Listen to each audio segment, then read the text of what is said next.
Hello folks, this is Atanaja from inspiredrise.com and today we are going to talk about the Samsung Galaxy A72 smartphone. This is one of the latest smartphones in the A series by Samsung, and today we are going to unbox the same and tell you everything about it in our long-term review. So inside the box, the first thing that you find is the smartphone. You get the SIM tray ejector tool, you get the quick start guide, the warranty card, the regional lock guide and all of that stuff. Apart from all of that, you also get the fast charger inside the box for this smartphone, which is the 25-watt fast USB-C to USB-C charger. You also get a Type-C to Type-C cable on the inside. And let's just open up this smartphone. You get the SAR values etc written at the back of the smartphone, and let's take a closer look at the build and design. It has a complete plastic design, and right now the world is divided over whether this is a good thing or a bad thing. I personally like the matte style finish on the plastic back. As I have stated before as well, my greatest concern with plastic is the fact that it might get yellowish with time.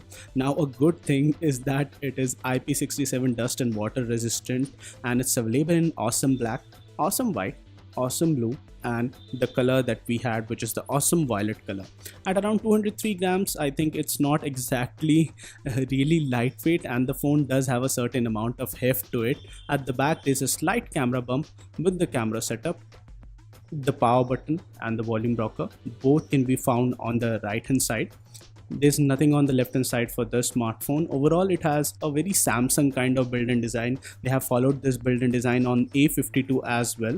There's a noise cancellation microphone with a hybrid SIM tray slot on the top, and at the bottom there's the 3.5mm jack, USB-C port, speaker grill and a microphone hole.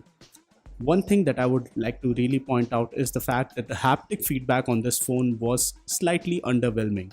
It's a slightly bigger and heavier phone than the A52, so keep that too in mind when you're going out there to buy this phone. But the weight distribution is really good, and the boxy shape gives you a very good feel in hand. But the slightly flatter edges do feel cheap when you hold the phone at certain angles, and it would look classier if the frame was a matte style one. And the thickness at 8.4mm is good enough for normal day-to-day usage. And now let's talk about the display.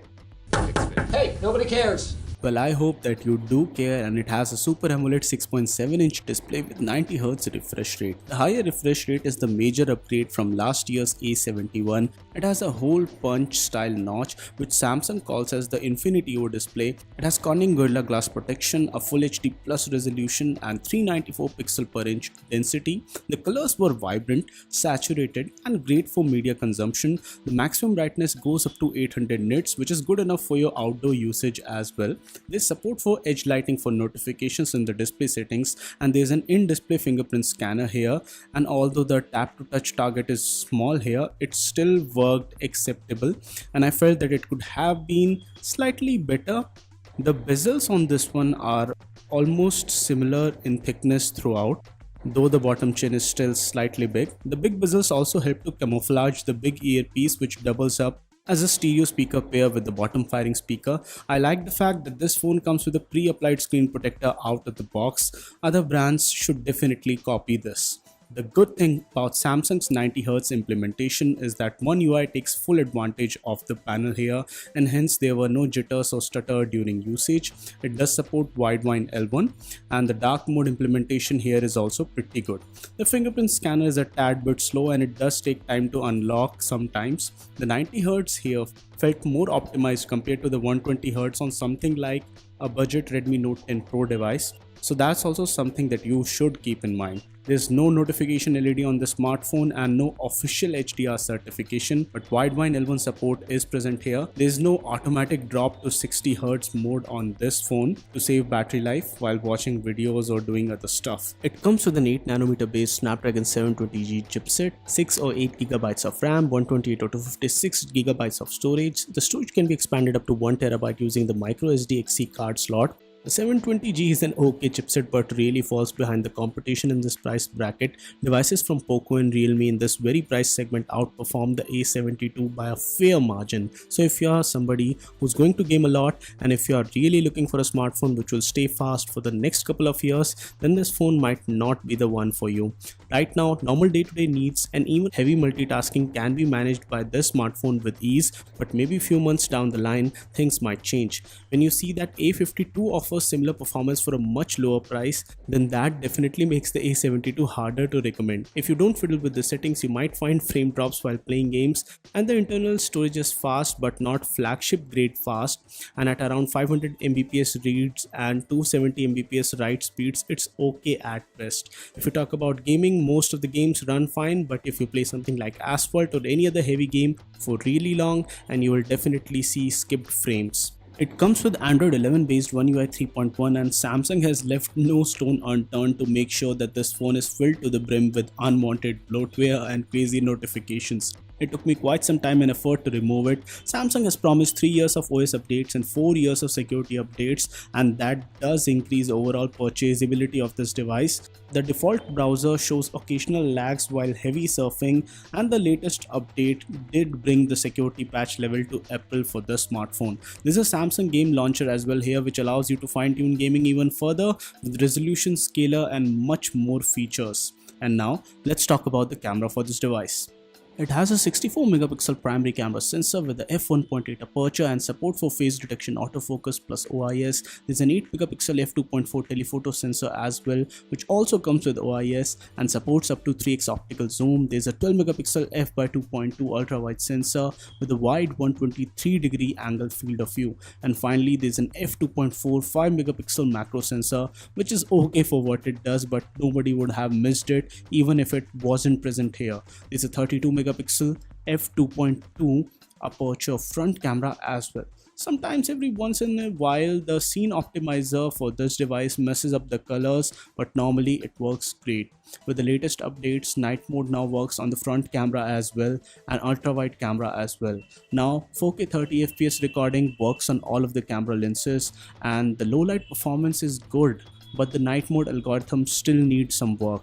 I found that the front camera based face unlock was much faster than the in-display fingerprint sensor. There's a slight color difference between the ultra wide and the main camera sensor, with the ultra wide going for a slightly more aggressive contrasty look.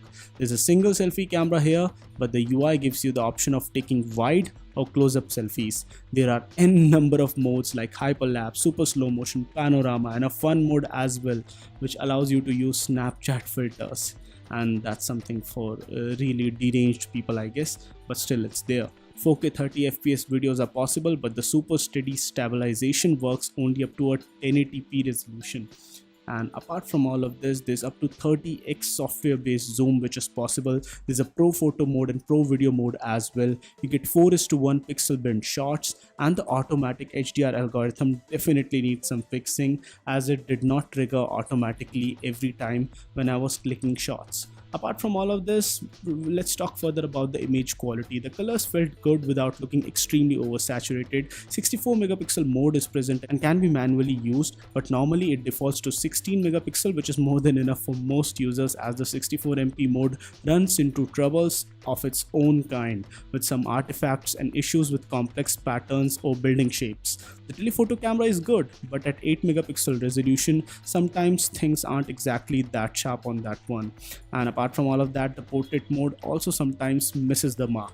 The 32 megapixel selfie camera gives great pictures, 12 megapixel in wide mode and 8 megapixel in normal mode. The plane of focus is good, but you need to know that there is no autofocus here. The 4K video quality across all of the three cameras is good, and yes, the color difference is definitely noticeable between the sensors. And I found that the main camera sensor is the one which is a little bit warmer, and maybe the color science requires small amount of fixing. And now let's talk about the sound on this one. So it does have a stereo speaker setup, but the bass was underwhelming. The sound gets sufficiently loud, but the lack of low end makes it slightly less appealing. Inclusion of Dolby Atmos audio does make things better though. The top earpiece isn't a dedicated speaker unit, but at least this hybrid stereo setup allows for some sort of stereo separation.